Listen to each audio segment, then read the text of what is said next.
मैं डॉक्टर हरिश्चंद्र, सहचारी हिंदी, राजकीय कन्या महाविद्यालय कोटपुतली, आपको पूर्व में यशोधरा के बारे में मैथिली सन द्वारा लिखी यशोधरा में कुछ पदों की व्याख्या बताई गई थी। आज उसका अगला जो भाग है वो आपको बताया जा रहा है। उसमें रे मन आज परीक्षा तेरी, विनती करती हूँ मैं तुझसे बात न बिगड़े मेरी। अब तक जो तेरा निग्रह था, बस अभाव के कारण वह था। लोभ न था जब लाभ न वह था, सुन स्वागत की भेरी। रे मन आज परीक्षा तेरी, दो पग आगे ही वह धन है। अविलंबित जिस पर जीवन है, पर क्या पथ पाता यह जन है। मैं हूँ और अंधेरी। निग्रह मानी होता है इंद्रियों को वश में रखना। और यहाँ पर क्या है, सिद्धार्थ गौतम तपस्या करने के बाद कपिल वस्तु आए तो यशोधरा जो है सोचने लगी कि प्रियतम ने चुपचाप निष्क्रमण कर उसे एकाकी छोड़कर अब वे स्वयं उसके पास आए हैं, परंतु वह स्वयं उनके पास नहीं जाएगी। इस प्रसंग में यह यशोधरा की आत्म कथन है। क्या कहती है कि वो तो मुझे निष्क्रमण करने के लिए अकेली छोड़ के चले गए थे, मैं तो क्या है उनके पास नहीं गई थी, वो वहाँ आए हैं। तो यशोधरा कहने लगी कि मन आज तुम्हारे धैर्य एवं त्याग की परीक्षा है। मैं तुझसे विनती करती हूँ कि प्रियतम के पास जाने की, उसके दर्शन लाभ करने की उतावली मत करना। देखिए, स्वयं को कितने धैर्य की बात कहती है, मन को समझाती है कि हे मन, तू इतना जल्दी मत करना, इतना उतावला मत होना कि क्या ऐसा काम न करना जिससे मेरे स्वाभिमान को ठेस पहुंचे और मेरी बात बिगड़ जाए। क्यों कि वो तो चले गए थे, मुझे छोड़ गए थे, तो मेरा क्या है, स्वाभिमान है। स्वाभिमान को क्या है, ऐसा करके मेरे जो स्वाभिमान है उसको क्या नहीं करना, ठेस नहीं पहुंचाना। आज तक मन में उत्सुकता नहीं थी, इसका कारण मेरा अपनी इंद्रियों पर वश था। क्योंकि जाने के बाद उसने इतनी अपनी इंद्रियों को बस में किया कि उनके एक दिन भी याद नहीं आई। तो वो कह रही है कि मैंने क्या किया है, इतने वर्षों तक अपनी इंद्रियों को क्या किया है, बस में किया है। प्रियतम भी मुझसे काफ़ी दूर चले गए, इस कारण उनके लौट आने का न तो विश्वास था और न विरक्त पति की पुनः ग्रस्त जीवन अपनाने की संभावना थी। प्रियतम से मिलने का न तो लाभ था और न लाभ था, परंतु क्या कहती है कि प्रियतम से मिलने से न तो कोई लाभ था न कभी लाभ हो सकता था। क्यों कि तो विरक्ति के लिए क्या हो गए थे, चले गए थे। गृहस्थ आश्रम को क्या कर गए थे, छोड़ गए थे। गृहस्थ आश्रम को छोड़ने के कारण क्या है कि वो ये नहीं चाहती थी कि वो गृहस्थ आश्रम में वापिस आए, परंतु आज नगर में उनका स्वागत के नगाड़े बज रहे हैं, सब लोग उनके आने से प्रसन्न हैं। ऐसे में आज मेरे धैर्य की परीक्षा है। देखिए, यशोधरा अपने धैर्य को कितनी महत्वपूर्ण बताती है कि पति आ रहे हैं, पति आने पर पूरा जो नगर है वो क्या है, ढोल से खुशी से झूम रहा है, परंतु वो क्या कहती है कि हे धैर्य, आज मेरी क्या है, परीक्षा है। यशोधरा सोचती है कि सिद्धार्थ गौतम ने उसे स्वयं त्यागा था, इसलिए जब वे तपोवन से इस नगर में स्वयं आ गए हैं तो मेरे पास आने में क्या बात है? क्यों?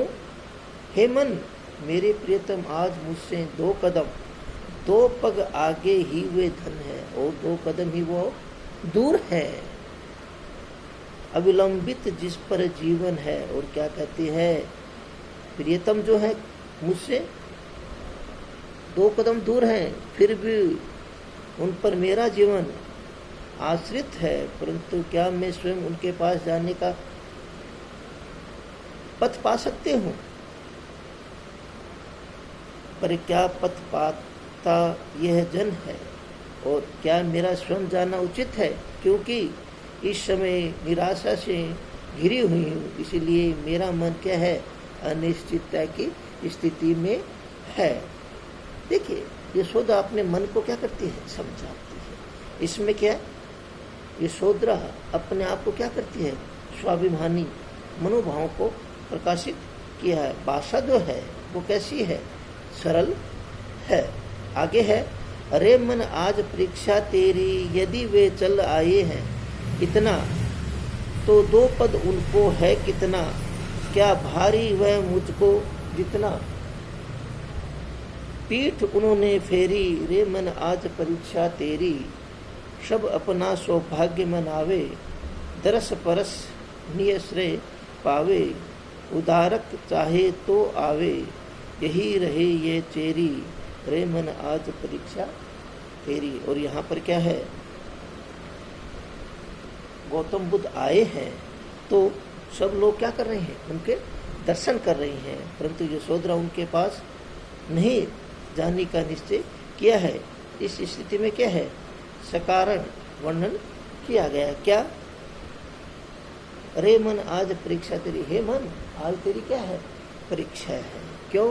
कि वो तो क्या हो गए? निष्क्रम करने के लिए मुझे अकेले छोड़ गए थे, यदि वे चल आए इतने। और क्या कहती है कि हे स्वाभिमानी यशोधरा कहती है कि हे रे मन, आज तेरे धैर्य एवं मन सम्मान की परीक्षा है। क्यों?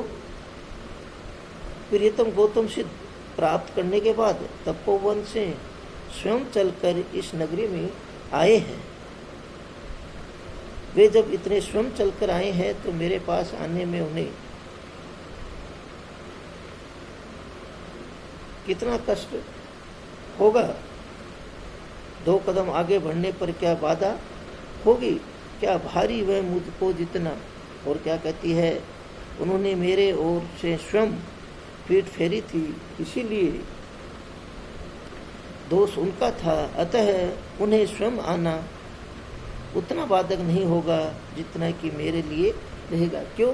कि वो कहती है कि वो तो क्या है? स्वयं मुझे छोड़ के गए थे, तो उनका आना तो क्या है? अच्छा रहेगा, परंतु मेरा जाना क्या होगा? बाधक होगा। बाधक होने से क्या है? अतः उन्हें स्वयं आना उतना बाधक नहीं रहेगा जितना कि मेरे लिए रहेगा, अतः मेरा उनके पास जाना उचित नहीं है, इसलिए मन आज तेरी परीक्षा है।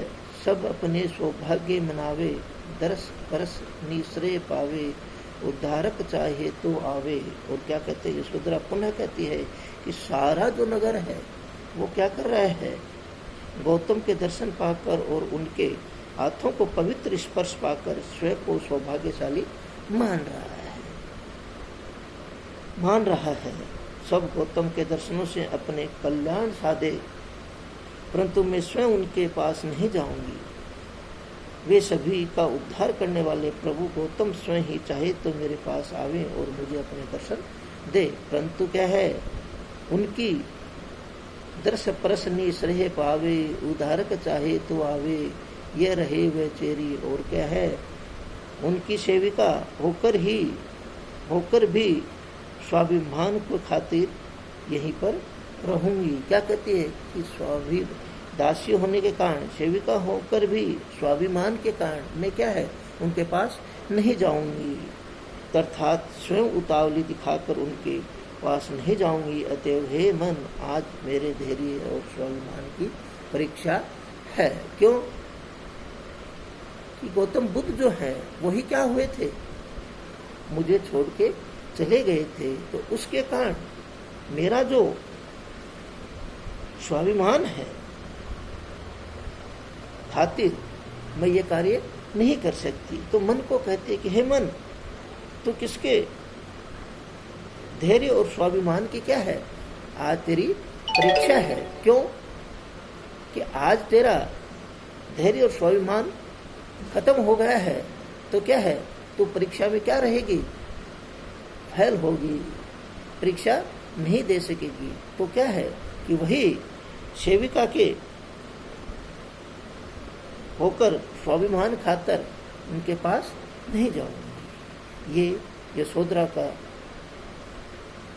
मैत्रेयी गुप्त द्वारा लिखा गया था और बहुत ही अच्छा वर्णन किया है यशोधरा का। और सिद्धार्थ जाने के बाद उसकी जो दायित्व था उसका मैत्रेयी गुप्त ने बहुत ही अच्छी तरह क्या किया है, चित्रण किया है। जय हिंद, जय भारत।